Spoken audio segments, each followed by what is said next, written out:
I accidentally sent a flirty text to my boss. I meant to text my crush, not the woman who signs my paychecks. So I, 27M, did the one thing every adult fears more than death, taxes, or accidentally liking your ex 2014 vacation photo at 3 a.m. I sent the wrong text, but not just any wrong text. A flirty, borderline thirsty, I should probably move countries now kind of text, and not to my Tinder match, to my boss. Let me rewind before you judge me. It was a Tuesday morning, which in my experience is the worst day of the week. Monday gets all the hate, but Tuesday's when reality sets in. The caffeine stops working, the optimism fades, and your inbox looks like it reproduced overnight. I was running late, as usual. I'd stayed up until 2 a.m. watching YouTube videos on how to look confident at work. Ironic, considering what was about to happen. My office is this open plan nightmare where every keyboard click echoes like a gunshot and someone always has a strong opinion about oat milk. I work in marketing, the land of brainstorm sessions, brand synergy, and circle back later. And at the top of that fluorescent lit food chain is Claire Dawson, my boss. Imagine someone who looks like they were sculpted out of confidence and espresso. She's 31, smart, terrifyingly competent, and somehow always wearing heels that what could kill a man. The kind of person who says, let's pivot, and everyone just nods like it's the law. She's also, unfortunately, insanely attractive. Not that I ever said that out loud. Well, not intentionally. Anyway, I was on my way to work, half dressed, spilling coffee on my shirt, texting my new Tinder match, Lena. Lena was cute, funny, and most importantly, not my boss. We'd been texting for about a week and things were finally heating up. She'd sent a flirty message the night before, and I, being the smooth gentleman I am, decided to respond with something equally charming that morning. Except I was multitasking, brushing my teeth, replying to emails, and scrolling through Slack because apparently I hate peace. So there I was, typing out, "You look so good in that red dress last night. I can't stop thinking about it." Which, in context, would have been totally fine if it had gone to Lena. But no, fate or my stupid thumbs decided that message should go to Claire Dawson, my boss, the woman who runs our entire department, the woman who once gave a PowerPoint presentation that made a VP cry. The second I hit send, I felt my soul leave my body. You ever have that moment when your brain goes, no, no, no, no, no, no, but your phone screen says, message sent? Yeah, that. My heart stopped. I stared at the screen like maybe if I blinked hard enough, the message would unsend itself. Spoiler, it didn't. I opened the chat and there it was, sitting proudly under her name. "You look so good in that red dress last night. I can't stop thinking about it," with the little delivered checkmark. No undo button. No mercy. I immediately went into panic mode. I started typing random follow-up messages like, "Sorry, wrong person. Autocorrect. Haha, ignore that OMG phone glitch," which, if you've ever done this, you know only makes it worse. It's like throwing water on a grease fire. At that moment, I genuinely considered quitting my job, moving to Canada, and starting a new life as a lumberjack named Earl. I tried to convince myself maybe she wouldn't see it. Maybe she was in a meeting. Maybe she dropped her phone into a sink full of water. Then I saw the 3 little dots. You know the dots. The typing dots. The "your life is about to end" dots. I froze. My entire body went cold. And then, "Good morning to you too, Ethan." That was her reply. No emojis. No explanation. Just calm, polite, professional, like she was discussing a budget spreadsheet. And somehow, that was worse. Because if she'd freaked out or yelled, at least I'd know what I was dealing with. But that calm, that was corporate death energy. I walked into work that morning like a man heading to the gallows. Every email notification made me flinch. Every Slack ping felt like a gunshot. I half expected HR to pop out from behind the printer with a pink slip. Liam, my coworker and supposed best friend, immediately noticed I looked like I'd seen a ghost. "Dude, what happened to you?" he asked, sipping his 3rd energy drink of the morning. I told him. He choked so hard on his drink, I thought I'd have to call 911. "You texted Claire that?" he wheezed. "Lower your voice," I hissed. "I'm already dying inside." He grinned like this was the best thing that had ever happened to him. "Oh my god, bro. You're a legend. You just flirted with the Dragon Queen herself." Not on purpose. He leaned in. "What did she say?" "Good morning to you too, Ethan." He laughed so hard he had to hold the desk for balance. "Oh, you're so dead. She's gonna make you run PowerPoints until your grandchildren retire." "Thank you for the support," I said dryly. By 10 a.m., the rumor had already started spreading. I caught people whispering near the break room. One person winked at me. Someone else said, "So, red dress, huh?" I wanted to dig a hole under my desk and live there forever. Claire walked in around 10:30, perfectly composed as always. I swear she glows when she enters a room, or maybe that's just my anxiety blinding me. Our eyes met briefly. She smiled. Not a friendly smile. Not a mean one. Just knowing. Then she said, "Morning, Ethan." I think I actually made a squeaking sound. Morning, Claire." The rest of the team watched the exchange like it was a reality show. The entire day was torture. I couldn't focus on work. Every time I typed an email, I double-checked who I was sending it to. Every time Claire walked by, I stopped breathing. At lunch, Liam said, "You know, this could be your chance." "For what, unemployment?" He shrugged. "Or maybe love." "Shut up, Liam," he smirked. "I'm just saying, she didn't fire you. That's a good sign." "Yeah, maybe she's saving it for the end of the week." By 3 p.m., I was convinced maybe it was over. Maybe she just decided to pretend it never happened. Maybe I could too. Then I got an email from her. Subject: quick chat. Body: "Hey Ethan, can you stop by my office before you head out today? Just a quick chat." A smiley face. That was new. I stared at the screen like it was a bomb about to explode. I sent a panicked message to Liam. She wants to talk. I'm dead. He replied instantly. If she fires you, can I have your monitor? At 5 p.m., I walked toward her office, heart pounding. The glass walls made it worse. I could see her inside, typing something, looking calm and terrifying. I knocked. Come in, she said. Her voice was always smooth, confident, the kind that made you straighten your posture automatically. I stepped inside, trying to look casual and failing miserably. You wanted to see me? She gestured to the chair opposite her desk. Have a seat. I sat. She closed her laptop and looked at me with that unreadable expression that only bosses and poker players have mastered. So, she said, interesting text this morning. My soul exited my body for the second time that day. Yeah, about that. She held up a hand, smiling slightly. Relax, I'm not mad. You're not? No, it was clearly an accident. I exhaled like I'd just survived a plane crash. Thank God. But, she added, tilting her head, it did make my morning a lot more entertaining. I froze. Wait, what? She smirked. You have no idea how many boring emails I read before that one. I think the red dress comment really livened up my inbox. I am so sorry. Oh, don't apologize. It's not every day your employee accidentally flirts with you before 9 a.m. I wanted the floor to swallow me whole. It won't happen again, I swear. I should hope not, she said, chuckling. Though I have to admit, it's impressive that you can type something like that before your morning coffee. I tried to laugh, but it came out as a nervous wheeze. Yeah, I'm efficient like that. She leaned back, watching me. Well, consider it forgiven. Just be careful next time. Maybe double check who you're texting before hitting send? Yes, absolutely. Triple check. Maybe tattoo it on my hand. She smiled, a genuine kind one this time. Good. Now go finish that campaign draft. And Ethan, yes, next time, if you want to compliment a woman's dress, maybe do it in person. My brain short-circuited. Was that flirting? Or just teasing? Or both? I mumbled something that probably wasn't English and stumbled out of her office like I'd forgotten how legs work. Back at my desk, Liam immediately pounced. Well, what happened? She didn't fire me, I said. He grinned. Dude, she likes you. Or she's just being professional. He shook his head. No, the teasing? That's not professional. That's playful. I rolled my eyes. You're reading too much into it. But deep down, I wasn't so sure. Because for the rest of the day, every time Claire passed my desk, she'd give me that same little smile like we were sharing some inside joke the rest of the office wasn't in on. And I hated how much I kind of liked it. That night, I couldn't sleep. I kept replaying everything in my head, the text, her reaction, that final line.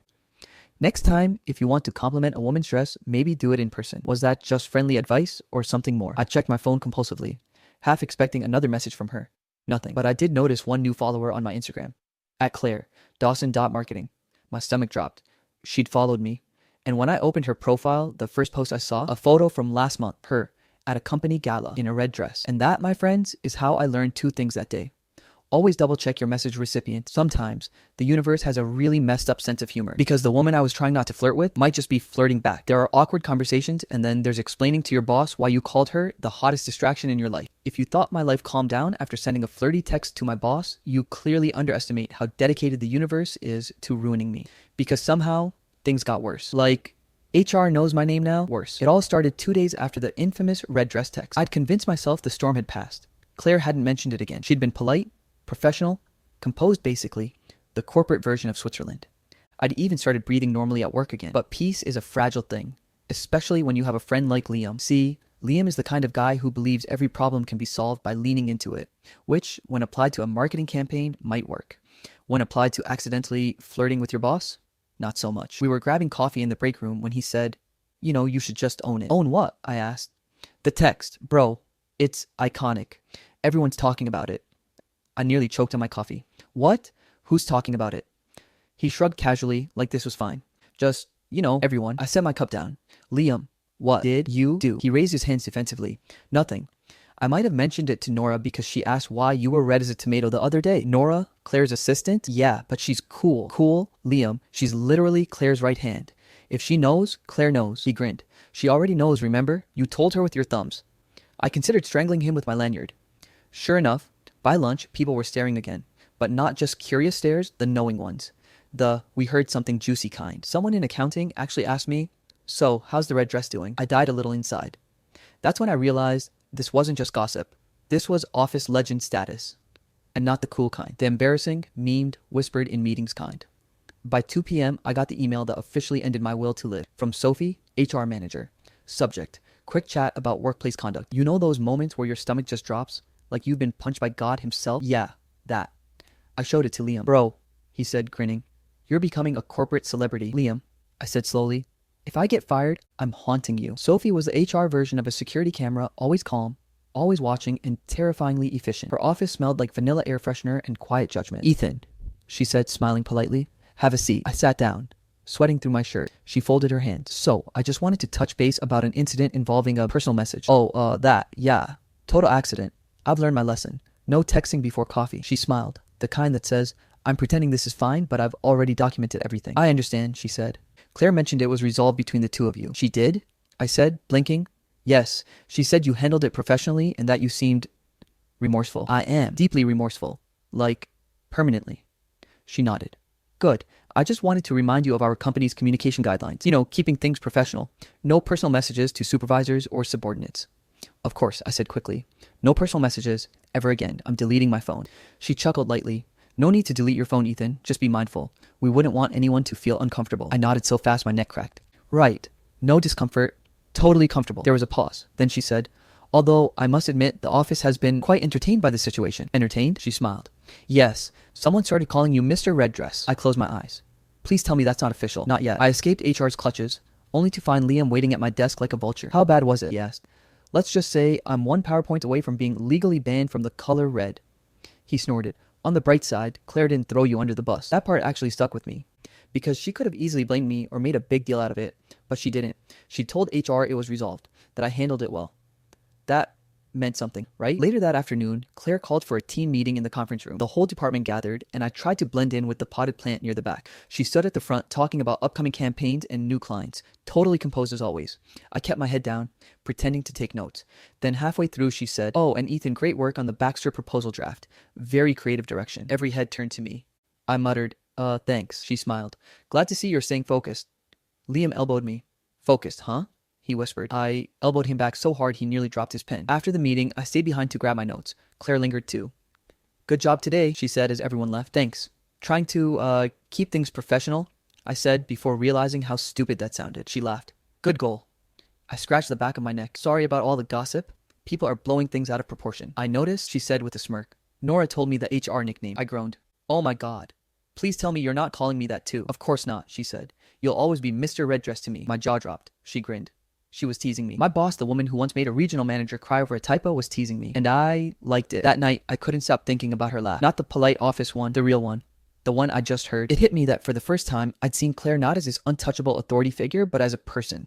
Someone who jokes and teases and maybe even enjoys the chaos a little, which was dangerous because my stupid brain decided that was attractive. The next day, things went from mildly awkward to sitcom-level disaster. It started with an email I meant to send to Liam. If HR calls me one more time, I'm telling them I'm in love with Claire and moving on with my life. It was a joke, obviously. Guess who I accidentally CC'd on that email? Yep, Claire. I didn't even notice until I got her reply 5 minutes later.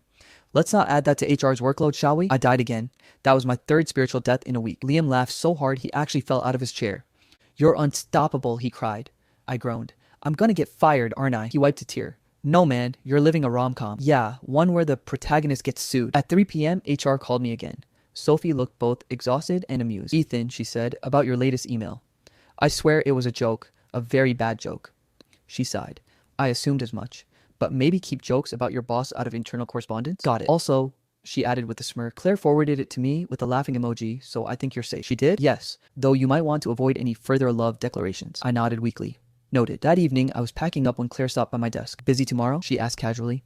"Depends. Is this a trick question?" She smiled. "There's a client presentation in Midtown. Normally, I'd take Mason, but he's out sick. Thought you might join instead." My brain short-circuited. "Me? You want me to with you? For work, I mean."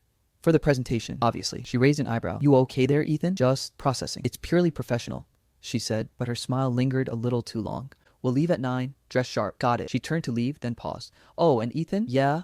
No texting me before 9 a.m. this time." And with that, she walked off, leaving me standing there, blushing like a teenager and wondering if I was in the middle of the weirdest workplace romance ever, or just a very elaborate HR case study. That night, Liam called me. "Bro, you're going on a trip with her? That's like rom-com level escalation." "It's a client presentation, not a honeymoon." He laughed. Sure, but admit it, you like her." "I don't, Ethan." "Okay, maybe a little." He cackled.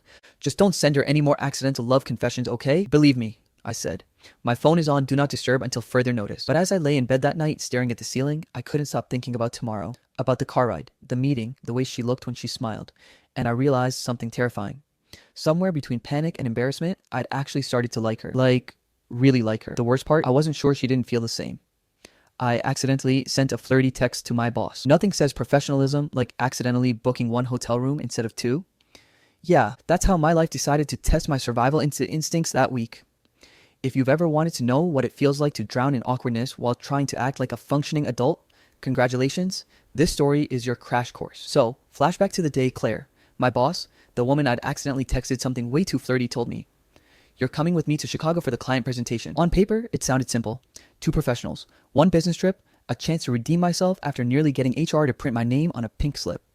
In reality, it was a 3-day comedy of errors that started the moment I stepped into the airport.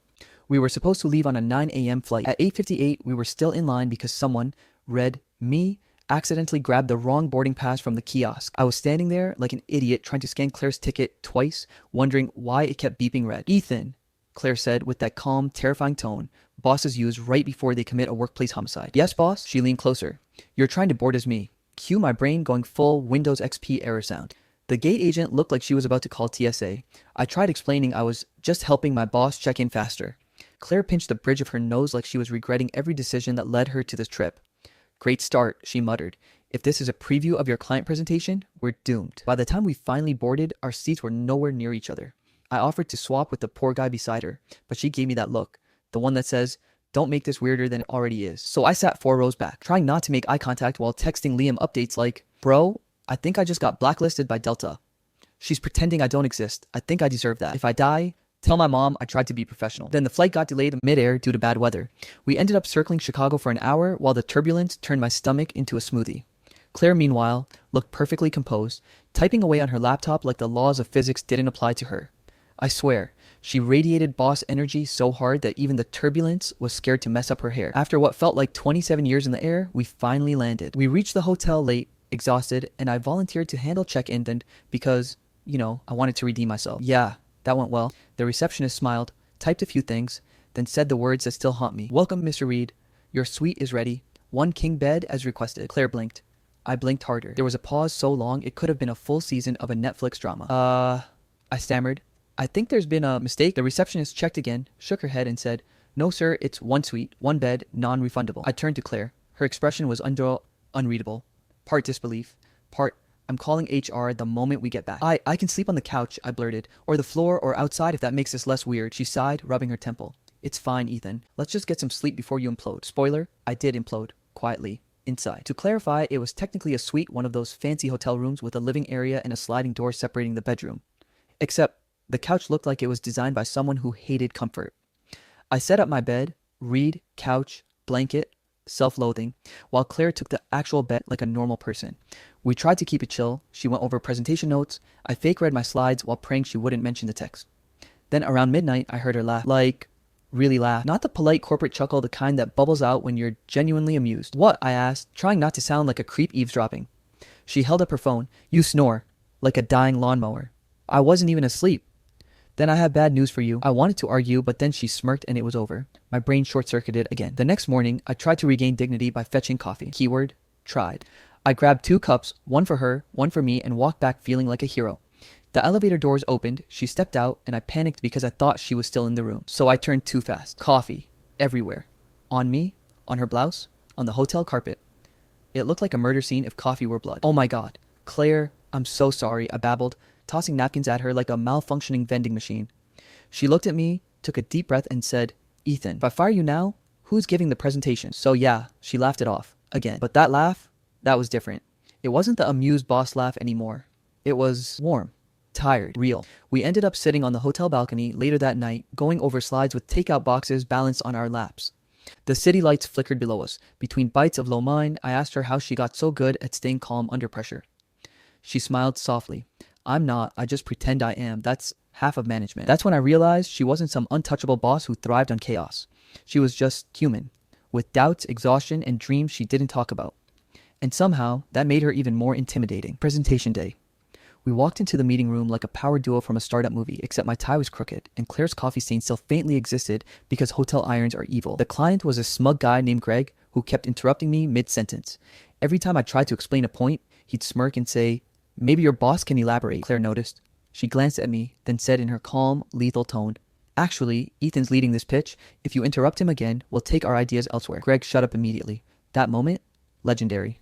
I nailed the rest of the pitch. Claire nodded approvingly when we walked out, saying, "See, you do fine when you're not trying to spill coffee on me." It was half compliment, half roast, but I took it. Our flight home got delayed again, because apparently fate ships us. So we ended up at the airport lounge, both half asleep, sipping overpriced drinks. "I owe you for not firing me," I said, half joking. "You do," she replied.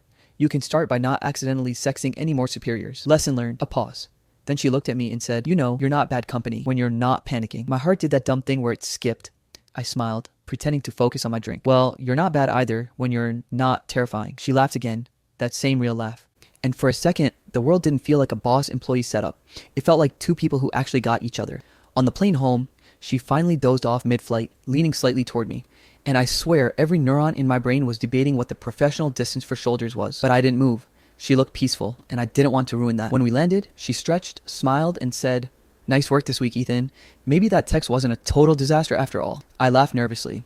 Yeah, maybe it was fate's weird way of saying lighten up. She gave me a look I couldn't read, half smirk, half thoughtful, before walking ahead. And that's where things started to really change. Because the moment we got back, I realized something. The line between embarrassment and connection was thinner than I'd ever thought. And maybe, just maybe, that text wasn't a mistake. Maybe it was the start of something neither of us saw coming. Turns out, one wrong text can lead to the right person. If you told me 3 months ago that I'd be sitting in an HR meeting again because of my boss, but this time she'd be defending me, I would have laughed, cried, and possibly changed my name to avoid the embarrassment. But here we are. And to understand how we got to that point, you have to rewind a bit, back to when we returned from the Chicago trip, the one where we accidentally shared a suite, destroyed a coffee maker, and somehow still nailed the presentation. The second we walked into the office, it felt like walking into a reality show where everyone had already seen the trailer. People stopped mid-conversation. Heads turned. Liam grinned like he was watching the season finale of my life. "Welcome back, Mr. Reed," he said with exaggerated formality. "How was your business trip?" I groaned. "Don't start." He leaned in.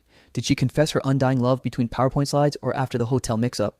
I threw a stress ball at him. Missed. He deserved it anyway. What I didn't know was that while Liam's jokes were mostly harmless, someone else was taking notes. Mason. Now, Mason was the kind of guy who thought teamwork meant make yourself look good while everyone else drowns.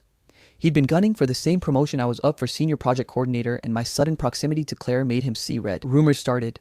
First, little things, whispers in the break room, side glances during meetings. Then it escalated. By Friday, someone had photoshopped a fake couple selfie of Claire and me at a hotel and posted it on the office Slack channel under random memes. Professionalism, dead. My soul, also dead. Monday morning, 9 a.m. My calendar dinged with a meeting invite from HR. Discussion, professional conduct and boundaries. I knew that subject line. It haunted my dreams. Sophie from HR greeted me with that polite smile that says, "You're in trouble, but we're going to pretend you're not." Then she gestured to the chair beside her where Claire was already sitting. Fantastic. Just what I needed. An encore of humiliation. "Ethan," Sophie began, "some concerns have been raised regarding your relationship with Claire." I tried not to choke. "Concerns? We gave a presentation, not a TED Talk on forbidden love." Claire looked calm, too calm. She folded her hands, eyes flicking toward me for a second before facing Sophie. "If there are rumors, they're just that. Ethan's been professional at all times." I was about to thank her when Sophie added, "Still, with the promotion decision coming up, it's important to ensure there's no bias or impropriety." Translation. Everyone thinks you're sleeping your way to a raise, dude. I wanted to crawl under the table. Instead, I blurted out, "I swear nothing inappropriate happened." Well, something did happen, but not like that. It was just coffee. On her blouse. I mean, no, wait. Not that kind of coffee. Claire's hand shot up. "Ethan, breathe." Sophie blinked slowly, like she was reconsidering her career choices. That meeting lasted 40 minutes, most of which was me word-vomiting panic and Claire doing elegant damage control. When it ended, Sophie said, "We may need to address this more publicly, given the gossip." That's when I knew the universe wasn't done toying with me yet. Wednesday came, and with it an all-hands meeting. Usually, these were for project updates or budget talks. But that morning, when I saw Claire walk to the front with HR in tow, my stomach dropped. "Before we begin," she said into the mic, "I'd like to address a rumor that's been circulating." The entire office went still. You could hear keyboards stop mid-click. Claire continued, her voice steady but sharp. "Ethan and I worked together on a client presentation in Chicago. That's it. He's an excellent employee, and if anyone believes otherwise, they can take it up with me." That alone would have been enough. But then she looked straight at me and said, "And for the record, I care about Ethan, not as an employee, but as a person." You could feel the collective gasp. Even Liam dropped his coffee. Mason looked like someone had deleted his LinkedIn. My brain short-circuited. Did she just, in front of everyone? The HR rep awkwardly cleared her throat. "Well, that clears things up. Moving on to Q4 targets." No one heard a single word after that. All eyes were on me. I wanted to evaporate. After the meeting, Mason cornered me near the elevators. "So that's your game, huh?" he sneered. "Flirt your way to the top?" I was so done being nice. You're just mad you can't even flirt your way into a LinkedIn endorsement. His smirk vanished. You think she'll actually promote you now? HR is already reviewing the optics. That hit me harder than I expected. Because what if he was right? What if this whole thing, this awkward dance of misunderstanding and accidental honesty, ended up costing me everything I'd worked for? Claire must have sensed something because that afternoon, she called me into her office. I stepped in, half expecting another HR rep to jump out of the potted plant. Instead, it was just Claire, sipping her coffee, looking out the window. "Ethan," she said softly. "I didn't mean to embarrass you earlier." I shrugged. "You didn't. I mean, a little. But also, you kind of defended me like a boss superhero." She laughed quietly. "Good. Because I meant what I said." My brain froze. "That you care about me? Or that I'm an excellent employee?" "Both," she said, turning toward me. "But mostly the first." There was this silence, not awkward this time, but heavy in the best way. Like every chaotic thing that led to this moment finally made sense. "I need to tell you something too," I said. She tilted her head, curious. "Go on." I exhaled. "That text, the one I sent by accident. It wasn't entirely an accident." She raised an eyebrow, pretending to be scandalized. "Oh, so you did mean to call me the hottest distraction in your life?" My ears burned. "Okay, I wasn't planning on repeating it aloud, but yeah. I guess part of me sent it because I liked you, even before the chaos." She didn't reply immediately, just looked at me long enough for me to start panicking again. Then she smiled. "Well, for what it's worth, it's been the most entertaining HR case I've ever had." I laughed mostly out of relief. "So, I'm not fired?" "Not yet." She grinned. "But you are getting promoted." When she told me, I thought she was joking, but sure enough, the email came in later that week. Subject: "Congratulations, Senior Project Coordinator Ethan Reed." I sat there staring at it, completely frozen, while Liam started slow clapping from the next cubicle. Mason stormed out by lunch. Everyone else either congratulated me or pretended not to gossip about the HR love story of the year. But honestly, I didn't care, because for once, I wasn't surviving chaos, I was finally enjoying it. That Friday, we wrapped up work late. Most people had already left. I was cleaning up my desk when my phone buzzed. It was from Claire. "Claire, you left your pen in my office again? Mr. Senior Coordinator." "Me." "Is that an invitation to retrieve it, or are you starting another HR report?" "Claire." "Neither." "Claire, just wanted to say, you've come a long way from the guy who panicked over one text." "Me." "Yeah, about that text, I don't regret it anymore." Three dots appear. "Claire." "Good, because this time, I'm sending one back." A second later, another message popped up. "You're still the hottest distraction in my life." I froze and then laughed so hard I nearly dropped my phone.